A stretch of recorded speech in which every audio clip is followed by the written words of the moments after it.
Hello बेटा, आप लोग कैसे हैं। आशा करती हूँ आप लोग स्वस्थ होंगे, मस्त होंगे, अच्छे होंगे, बढ़िया पढ़ाई चल रही होगी। तो चलिए आज से अपना जो है तो चैप्टर नंबर फर्स्ट और क्लास 10th की साइंस स्टार्ट करते हैं। क्या है आपका रासायनिक अभिक्रियाएं एवं समीकरण।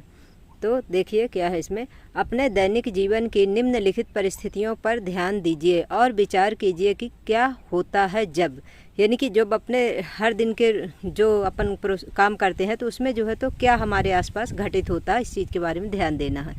गर्मियों में कमरे के ताप पर दूध को खुला छोड़ दिया जाता है तो उसमें क्या प्रोसेस होता है, ये ध्यान देना है। लोहे का तवा तथा तसला अथवा कील को आर्द्र वायुमंडल में खुला छोड़ दिया जाता है।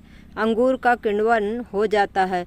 भोजन पकाया जाता है। हमारा शरीर भोजन को पचा लेता है। हम सांस लेते हैं। कहने का मतलब इनमें सब में क्या प्रोसेस होता है। तो देखिए गर्मियों में क्या होगा, जैसे दूध को खुला छोड़ देंगे तो क्या हो जाता है, ख़राब हो जाता है। उसमें क्या हो जाता है, केमिकल चेंज हो जाता है, यानी कि रासायनिक जो अभिक्रियाएं हैं वो हो जाती हैं।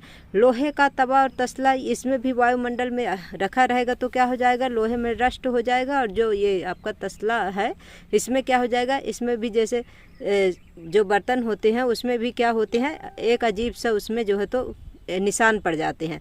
अंगूर का क्या होता है, किण्वन हो जाता है। भोजन पकाया जाता है उसमें भी क्या हो जाता है, आपका केमिकल रिएक्शन होता है, क्योंकि फिजिकल रिएक्शन में कोई भी चीज़ उसमें उसके प्रोसेस में परिवर्तन नहीं होता। जैसे आप मान लीजिए कागज़ ले लीजिए, उसे तोड़ के छोटे छोटे टुकड़े कर लीजिए तो उसमें क्या कोई चेंजेस होगा, नहीं होगा। लेकिन आप भोजन को पका दें या फिर सोचें कि उसे उसी अवस्था में लाएं फिजिकल अवस्था में, तो आएगा नहीं आएगा।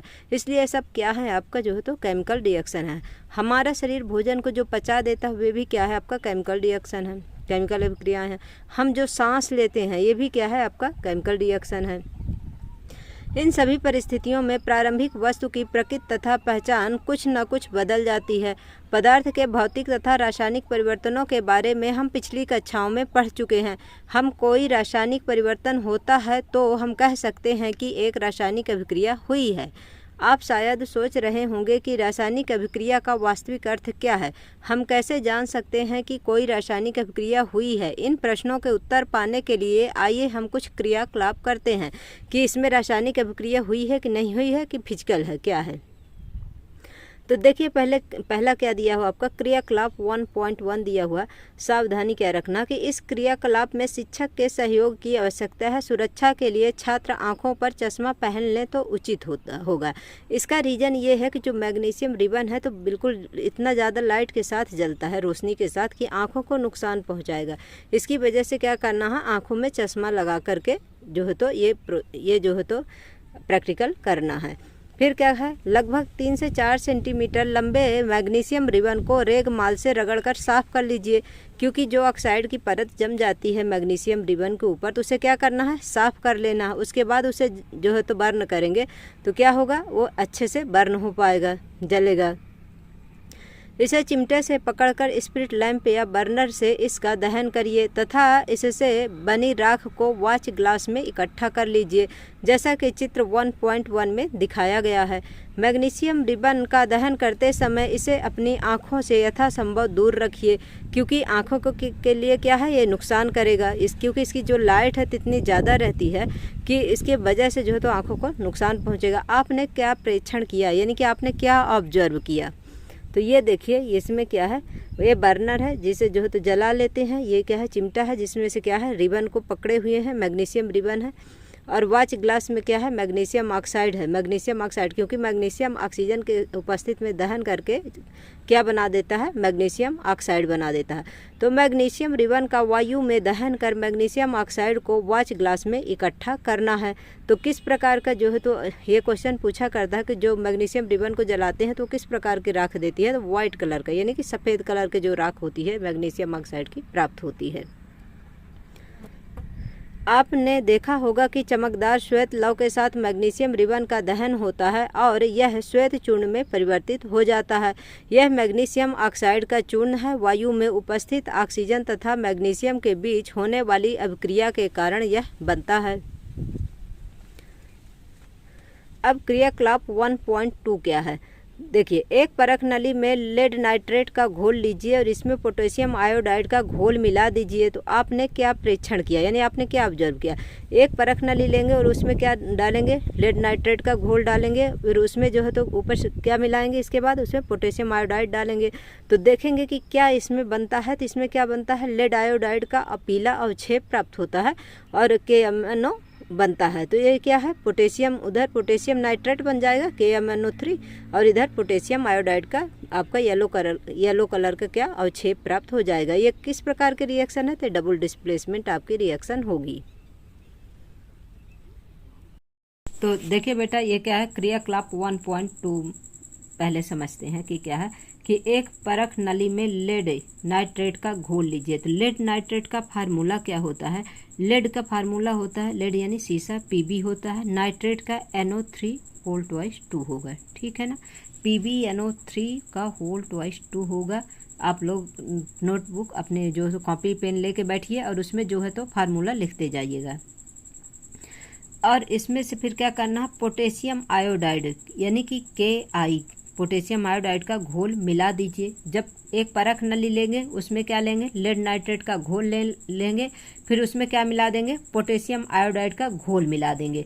फिर उसके बाद उसे देखेंगे, ऑब्जर्व करेंगे कि इसमें क्या बन रहा है।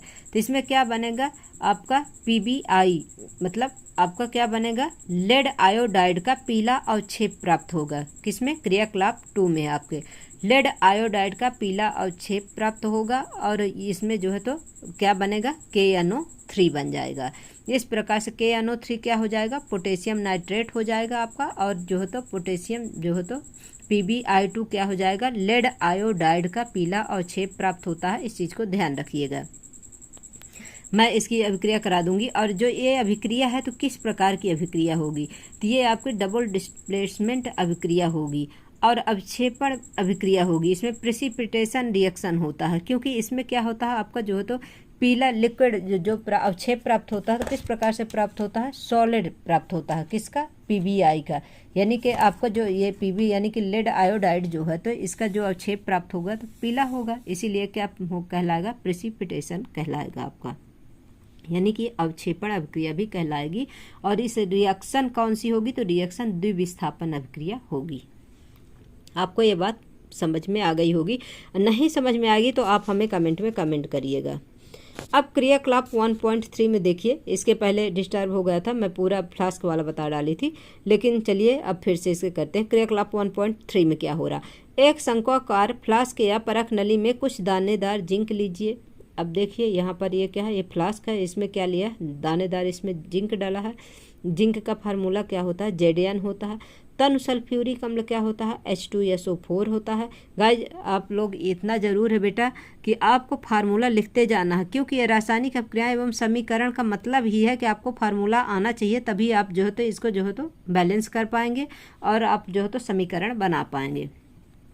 इसके बाद देखिए क्या बोलता है कि इसमें तन हाइड्रोक्लोरिक अम्ल या सल्फ्यूरिक अम्ल मिला दीजिए, यानी कि HCl मिलाइए या कि जो है तो H2SO4 मिला दीजिए। सावधानी, अम्ल का इस्तेमाल सावधानी से कीजिए। क्या जस्ते के दानों के आसपास कुछ होता दिखाई दे रहा है, जो जस्ते के दाने डाले हैं तो इसमें कोई अभिक्रिया हो रही है कि नहीं हो रही है। शंक्वाकार फ्लास्क या परख नली को स्पर्श कीजिए, क्या इसके तापमान में कोई परिवर्तन हुआ है, तो जरूर होगा। देखिए जब कोई प्रोसेस होगी और आप उसमें डालेंगे, जब क्रिया होगी तो उसमें क्या होगा, तापमान होगा। तो अब देखिए इसका क्या है, इसमें कि दानेदार जस्ते पर तन सल्फ्यूरिक अम्ल की अभिक्रिया से हाइड्रोजन गैस का निर्माण होता है। इस बात को ध्यान रखिएगा कि जब दानेदार ये जो जिंक है और इसमें तन सल्फ्यूरिक अम्ल डालते हैं तो क्या होता है, इसमें से हाइड्रोजन गैस निकलती है। ऊपर दिए गए तीनों अभिक्रियाओं के आधार पर हम कह सकते हैं कि निम्न किसी भी प्रेक्षण की सहायता से हम निर्धारित कर सकते हैं कि रासायनिक अभिक्रिया हुई है। क्यों, क्योंकि उसकी अवस्था में परिवर्तन हुआ है, रंग में परिवर्तन हुआ, गैस का निकास अथवा उत्सर्जन हुआ है, तापमान में परिवर्तन हुआ। कितने प्रोसेस हुई? 4 प्रोसेस हुई हैं। एक तो उसकी अवस्था में परिवर्तन हुआ, दूसरा उसका कलर चेंज हो गया, तीसरा क्या है उसमें से आपका हाइड्रोजन गैस निकलती है, और तापमान में परिवर्तन हुआ है क्योंकि उसका टेम्परेचर भी बढ़ गया है। यदि हम अपने आसपास हो रहे परिवर्तनों को देखें तो पाएंगे कि हमारे चारों ओर विविध प्रकार की रासायनिक अभिक्रियाएं हो रही हैं। इस अध्याय में हम विभिन्न प्रकार की रासायनिक अभिक्रियाओं और उनके प्रतीकात्मक निरूपण का अध्ययन करेंगे। अब देखिए क्या है यहाँ पर, रासायनिक समीकरण 1.1 है। क्रियाकलाप 1.1 का विवरण, जब ऑक्सीजन की उपस्थिति में मैग्नीशियम रिबन का दहन होता है तब यह मैग्नीशियम ऑक्साइड में परिवर्तित हो जाता है। वाक्य के रूप में किसी रासायनिक अभिक्रिया का विवरण बहुत लंबा हो जाता है, यानी कि अपन इसको लिखेंगे तो इस प्रकार से क्या हो जाएगा, कम से कम 2 लाइन 3 लाइन हो गया। लेकिन इसी को संक्षिप्त रूप में लिखा जाए तो किस प्रकार से लिखेंगे, ये इसमें बताया गया है। इसे शब्द समीकरण के रूप में लिखना सबसे सरलतम विधि है। ऊपर दी गई अभिक्रिया का शब्द समीकरण इस प्रकार से होगा, जैसे आपने क्या लिया, मैग्नीशियम का फार्मूला क्या होता है, Mg होता है, ऑक्सीजन O2 होता है, और मैग्नीशियम ऑक्सीजन के साथ ये क्या होते हैं आपके जो हो तो प्रोडक्ट अभिकारक होते हैं, रिएक्टेंट होते हैं, और मैग्नीशियम ऑक्साइड जो बनता है, उत्पाद बनता है, इसे क्या कहते हैं, प्रोडक्ट कहते हैं। तो मैग्नीशियम ऑक्सीजन के साथ क्रिया करके क्या बनाता है, मैग्नीशियम ऑक्साइड बनाता है। अब क्रिया 1.1 में मैग्नीशियम तथा ऑक्सीजन ऐसे पदार्थ हैं जिसमें रासायनिक परिवर्तन होता है, इन्हें अभिकारक कहते हैं। इस अभिक्रिया से एक नए पदार्थ मैग्नीशियम ऑक्साइड का निर्माण होता है, इसे क्या कहते हैं, उत्पाद कहते हैं। यानी कि जो अभिकारक है इसे ही रिएक्टेंट कहते हैं, जो उत्पाद है उसे ही क्या कहते हैं, प्रोडक्ट कहते हैं। आप लोगों को बात समझ में आ रही होगी। देखो बेटा, जो भी क्वेश्चन, जो भी सवाल कोई भी मन में हो तो उसे कमेंट बॉक्स में कमेंट जरूर करना है, क्योंकि जब आप क्वेश्चन पूछेंगे तो हम समझ पाएंगे कि आपको क्या चीज़ें नहीं समझ में आई। फिर देखिए क्या, शब्द समीकरण में अभिकारकों के उत्पाद में परिवर्तन को उनके मध्य तक एक तीर का निशान लगाकर दर्शाया जाता है।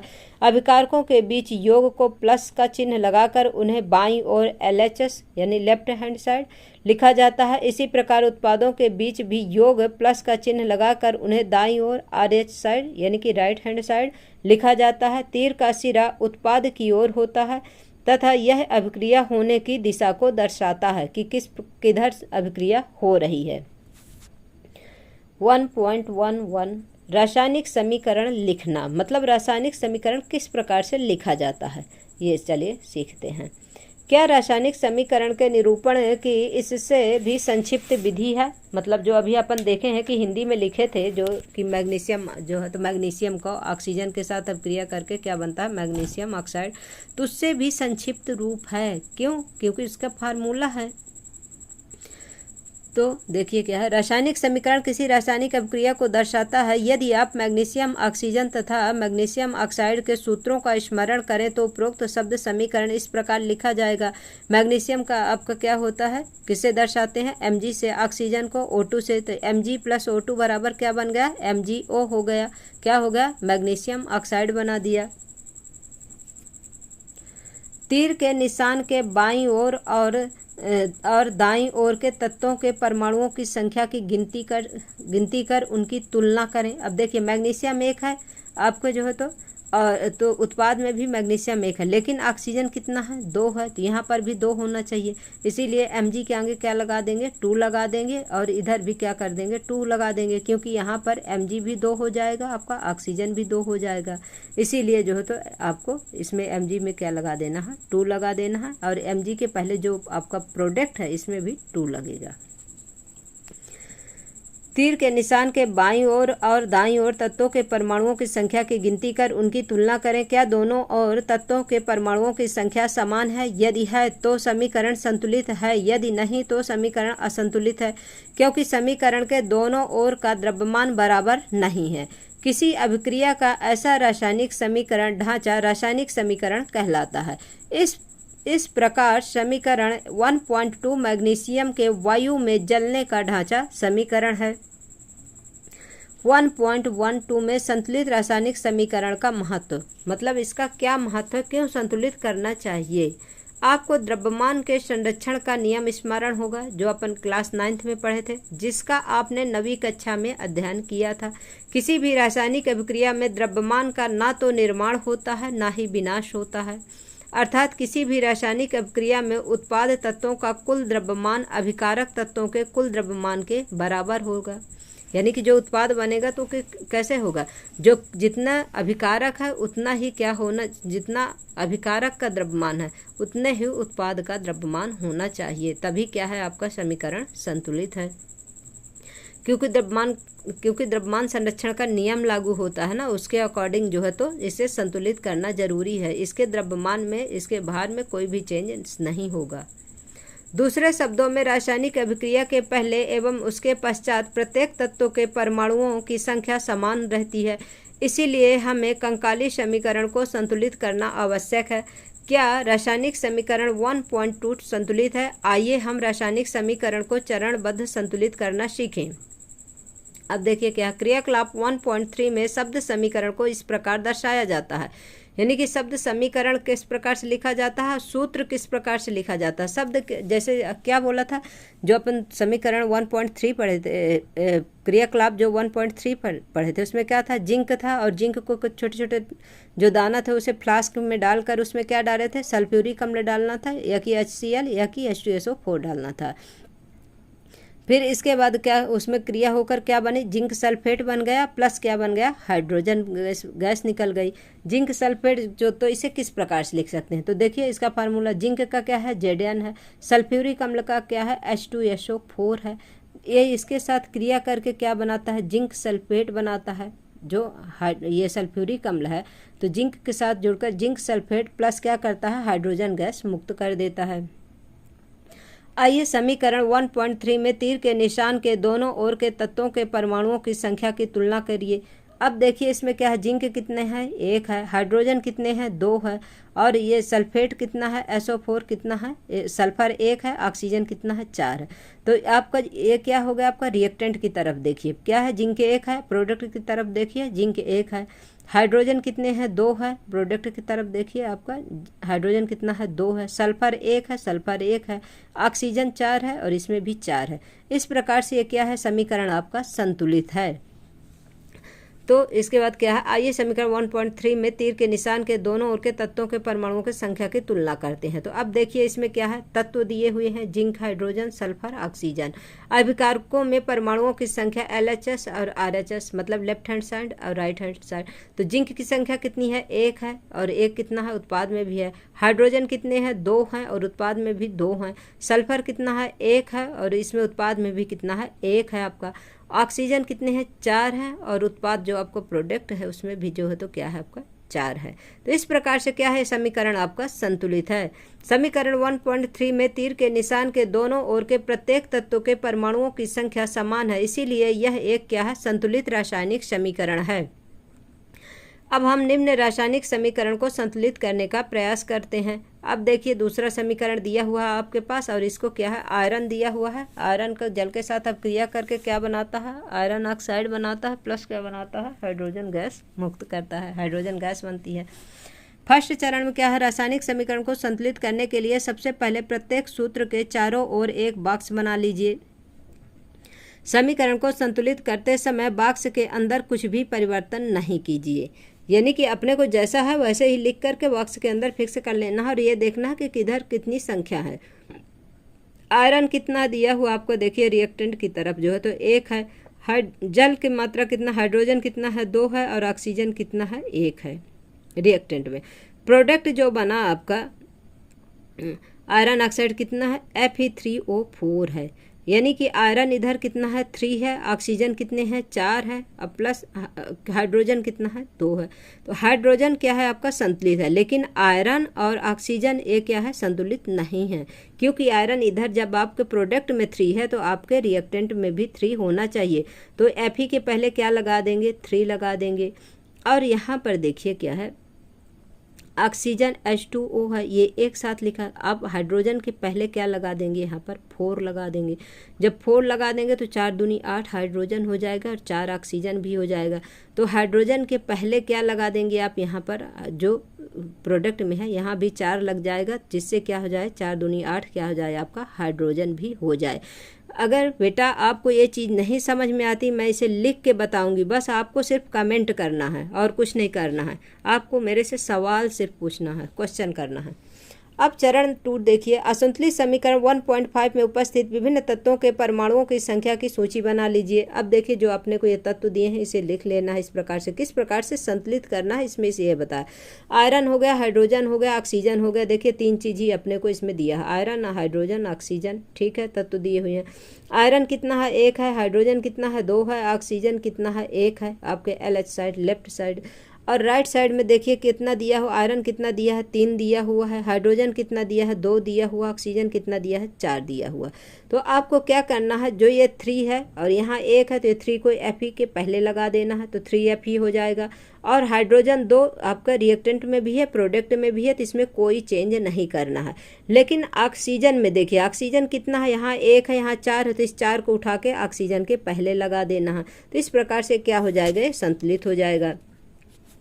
फिर चरण जो है तो इसका जो तो स्टेप नंबर 3 देखिए क्या कहता है। सुविधा के लिए सबसे अधिक परमाणु वाले यौगिक को पहले संतुलित कीजिए। कहने का मतलब जो आपका ऑक्सीजन है इसमें जो है तो 4 है, तो इसे पहले संतुलित कर लीजिए बोल रहा है। चाहे वह अभिकारक हो या उत्पाद, चाहे वो अभिकारक हो, रिएक्टेंट हो या प्रोडक्ट हो, उस यौगिक में सबसे अधिक परमाणु वाले तत्वों को चुनिए। इस आधार पर हम Fe3O4 और उसके ऑक्सीजन तत्व को चुनते हैं, क्योंकि ऑक्सीजन का सबसे ज़्यादा जो है तो क्या है परमाणु संख्या दी हुई है, कितना 4 दी हुई है। दाईं ओर ऑक्सीजन के 4 परमाणु है, जबकि बाईं ओर केवल कितना है 1 है, ठीक है ना। ऑक्सीजन परमाणु को संतुलित करने के लिए क्या करना है, देखिए ऑक्सीजन परमाणु प्रारंभ में कितना दिया है 1 दिया है, तो इसमें इधर 4 है, क्योंकि Fe3O4 है, वो कितना है 4 है, तो ऑक्सीजन को 4 से गुणा कर देंगे तो कितना हो जाएगा 4 हो जाएगा। अब Fe3 है लेकिन यहाँ 1 है, इसीलिए जो है तो 3 को जो है तो क्या करेंगे Fe के पहले लगा देंगे। यह याद रखना आवश्यक है कि परमाणुओं की संख्या को बराबर करने के लिए हम अभिक्रिया में शामिल तत्वों तथा यौगिकों के सूत्रों को नहीं बदल सकते हैं। मतलब जो Fe दिया है तो उसको नहीं बदल सकते कि आयरन है, ऑक्सीजन है, तो इन्हें में चेंज करें, कोई भी चेंजेस नहीं करना, सिर्फ इनकी संख्याओं में चेंज करना है। जितने रिएक्टेंट में है, जितना प्रोडक्ट में है, दोनों तरफ देखना संतुलित है कि नहीं है। जैसे कि ऑक्सीजन परमाणु को संतुलित करने के लिए हम 4 गुणांक लगाकर 4H2O लिख सकते हैं, लेकिन H2O4 नहीं लिख सकते हैं, क्योंकि जब इसका लिखने का भी एक तरीका है, ऐसा नहीं जब एक साथ संख्या लिखी है H2O लिखा है तो उसे H2O4 नहीं लिखेंगे, इस 4 को H2 के पहले लगाएंगे, क्योंकि H2O4 क्या है, ये गलत है, इस प्रकार से नहीं लिखा जाता। आंशिक रूप से संतुलित समीकरण इस प्रकार से होगा, Fe plus 4H2O Fe3O4 plus H2। तो ये देखिए इस प्रकार से क्या हो, 4H2O के पहले लगेगा 4, तो क्या हो जाएगा Fe3O4 प्लस H2। अब स्टेप नंबर 4 देखिए कि Fe तथा H हाइड्रोजन परमाणु अब भी संतुलित नहीं है, क्योंकि इसमें देखिए क्या है, ऑक्सीजन तो 4 हो गया, लेकिन आयरन अभी तो इधर आपके रिएक्टेंट में 1 ही है, प्रोडक्ट में कितने हैं 3 हैं। आंशिक रूप से संतुलित समीकरणों हाइड्रोजन परमाणु को संतुलित करते हैं। हाइड्रोजन परमाणु को बराबर करने के लिए दाईं ओर हाइड्रोजन अणु की संख्या को 4 कर देते हैं।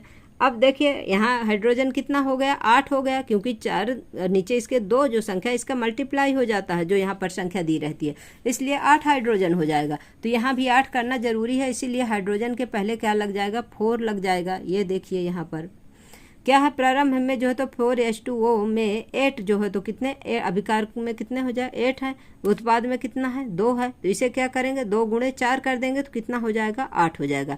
इस प्रकार से अब समीकरण क्या हो गया, संतुलित हो गया। समीकरण अब इस प्रकार हो गया, Fe plus 4H2O Fe3O4 plus 4H2। अब देखिए अभी Fe को फिर भी संतुलित नहीं किया। अब स्टेप नंबर 5 भी देखिए कि क्या करना।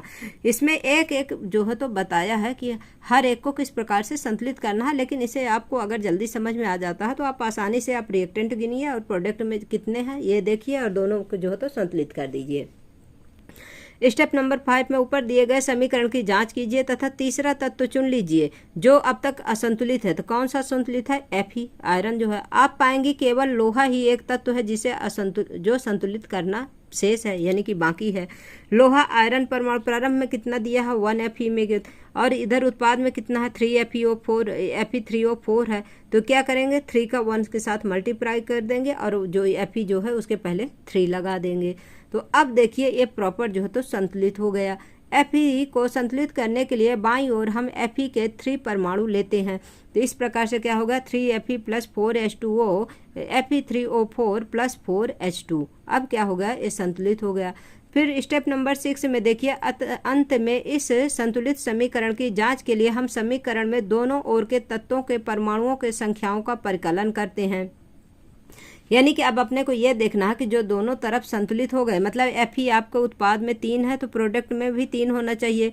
ऑक्सीजन 4 है तो प्रोडक्ट में उत्पाद में आपका जो 4 ऑक्सीजन है तो आपका जो रिएक्टेंट है इसमें भी 4 होना चाहिए। फिर हाइड्रोजन 8 है इधर तो यहाँ भी हाइड्रोजन 8 होनी चाहिए। इस प्रकार से ये संतुलित समीकरण कंप्लीट हो गया। अब देखिए क्या कहता है, समीकरण 1.9 में दोनों ओर के तत्वों के परमाणुओं की संख्या बराबर है, अतः यह समीकरण अब संतुलित है। रासायनिक समीकरण को संतुलित करने की इस विधि को क्या कहते हैं, हीट एंड ट्रायल विधि कहते हैं। इसे आप नोट कर लीजिएगा। 1 नंबर के क्वेश्चन में अगर पूछ लिया कि हीट एंड ट्रायल विधि क्या है तो आपको ये बता देना है कि जो समीकरण दिया होता है उसे संतुलित करने की विधि को ही क्या कहते हैं, heat and trial Vidhi method कहते हैं। क्योंकि सबसे छोटी पूर्णांक संख्या के गुणांक का उपयोग करके समीकरण को संतुलित करने का प्रयत्न करते हैं। अब स्टेप नंबर 7 देखिए, भौतिक अवस्थाओं के संकेत लिखना। ऊपर लिखे संतुलित समीकरण 1.9 की सावधानी से जांच कीजिए। क्या इस समीकरण से हमें अभिकारकों तथा उत्पादों की भौतिक अवस्था के बारे में भी ज्ञान होता है? इस समीकरण में उनकी भौतिक अवस्थाओं की कोई जानकारी नहीं है। रासायनिक समीकरण को अधिक सूचनापूर्ण बनाने के लिए अभिकारकों तथा उत्पादों के रासायनिक सूत्र के साथ उनकी भौतिक अवस्था को भी दर्शाया जाता है। अभिकारकों तथा उत्पादों के गैस, द्रव, जलीय तथा ठोस अवस्थाओं को क्रमशः किस प्रकार से लिखा जाता है? देखिए तो गैस को किससे दर्शाएंगे, जी से, द्रव को लिक्विड से, जलीय तथा ठोस अवस्थाओं को, तो ठोस को आपको सॉलिड को एस से, जो जलीय रहेगा उसे एक्वा से, AQ से दर्शाया जाता है। अभिकारक या उत्पाद जब जल में घोल के रूप में उपस्थित होते हैं तब हम उसे क्या बोलते हैं, एक्वा बोलते हैं, एक्वा लिखते हैं AQ। अब संतुलित समीकरण 1.9 इस प्रकार होगा। अब देखिए इसमें भी कौन सा सॉलिड है कौन सा लिक्विड है इसे बताना है। Fe आयरन धातु है, ये क्या है आपका सॉलिड है। H2O क्या है, जल है, और ये क्या है, गैस है। H2O जो है तो गैस है, जी बताएगा क्योंकि भाप के रूप में होगा इसलिए H2O। Fe3 क्या है, सॉलिड है। Fe3O4 जो है तो फेरिक ऑक्साइड जो है तो ये क्या है आपका सॉलिड है। 4H2 जो हाइड्रोजन क्या है, ये गैस है। इसमें क्या है अपने को ये बताना है कि जो आपका कौन सा सॉलिड है, कौन सा एक्वा है, कौन सा गैस है और कौन सा लिक्विड है, ये चीज़ें अपने को बताना है। तो लिक्विड को L से दर्शाएंगे, गैस को G से दर्शाएंगे, जलीय द्रव को एक्वा से और सॉलिड को S से लिखेंगे। ध्यान दीजिए समीकरण 1.10 में H2O के साथ G चिन्ह का उपयोग किया गया है। यह दर्शाता है कि सबक्रियम जल का उपयोग किस रूप में किया गया है, भाप के रूप में किया गया है। इसीलिए जो है तो इसे क्या लिखा गया है, जी गैस के रूप में, इसलिए कि पूरा जल नहीं है। इसे किस प्रकार से उपयोग किया गया है, भाप के रूप में। प्रायः हर रासायनिक समीकरण में भौतिक अवस्था को शामिल नहीं किया जाता है जब तक कि यह आवश्यक ना हो। तो देखिए क्या है, जब भौतिक अवस्था में शामिल नहीं किया जाता है यानी कि उसके जो है तो केमिकल जो तो रासायनिक के रूप में शामिल किया जाएगा। तो जल का रासायनिक रूप क्या है, भाप है। कभी कभी अभिक्रिया की परिस्थितियां जैसे कि ताप, दाब, उत्प्रेरक आदि को भी तीर के निशान के ऊपर या नीचे दर्शाया जाता है। जैसे क्या है, CO क्या है आपका, G है। H2 क्या है, गैस है। अब इसे कितना 340 जो है तो टेम्परेचर पर क्या किया जाएगा, गर्म किया जाएगा एटमॉस्फेयर पर। तो क्या बन जाएगा, CH3OH बन जाएगा आपका।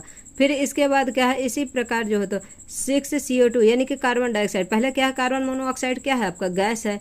H2 क्या है, गैस है। जब दोनों गैस मिलकर क्या बना दिया आपका, CH3OH बना दिया। फिर इसके बाद क्या है, कार्बन डाइऑक्साइड CO2 एक्वा है यानी कि भाप के रूप में है। 12H2O क्या है? जल है। ये क्या है? लिक्विड के रूप में है, जल दिया है इसलिए L लिखा हुआ है। सूर्य के प्रकाश और क्लोरोफिल की उपस्थिति में अभिक्रिया करके क्या बनाएगा? C6H12O6। ये क्या होता है? ग्लूकोज होता है। एक्वा है, इसके मतलब क्या है? एक्वा यानी कि जल में घुली हुई कोई चीज़ है। प्लस क्या बना? 6O2 यानी कि 6 ऑक्सीजन बना। ये क्या है? एक्वा है। H2O क्या बन गया? जल। ये क्या है? लिक्विड है। L है, इसीलिए L से इसे लिखते हैं। एक्वा का जो है तो जिसमें घुला हुआ उसे एक्वा लिखते हैं आपका, और लिक्विड को L से लिखते हैं। अगर नहीं समझ में आता है तो आपको कमेंट जरूर करना। इसी प्रकार के आप पुस्तक में दिए गए समीकरण 1.2 को संतुलित कर सकते हैं, तो जी बिल्कुल कर सकते हैं। अब यहाँ पर क्वेश्चन दिए हैं बेटा, इन क्वेश्चनों को पहले ये थ्योरी अपन कंप्लीट कर लें, इसके बाद इसके क्वेश्चन आंसर करेंगे। आज के लिए इतना ही। चलिए अब नेक्स्ट क्लास में जो है तो नेक्स्ट इसका जो है तो पार्ट कंप्लीट करेंगे। और आप लोगों को क्लास कैसी लगती है? आप लोगों को हमारी क्लास अच्छी लगती है तो आप हमें सपोर्ट करिए, लाइक करिए, शेयर करिए, सब्सक्राइब करिए, और जो भी आपके क्वेश्चन हो उसे कमेंट बॉक्स में कमेंट कर दीजिए। थैंक यू सो मच बेटा।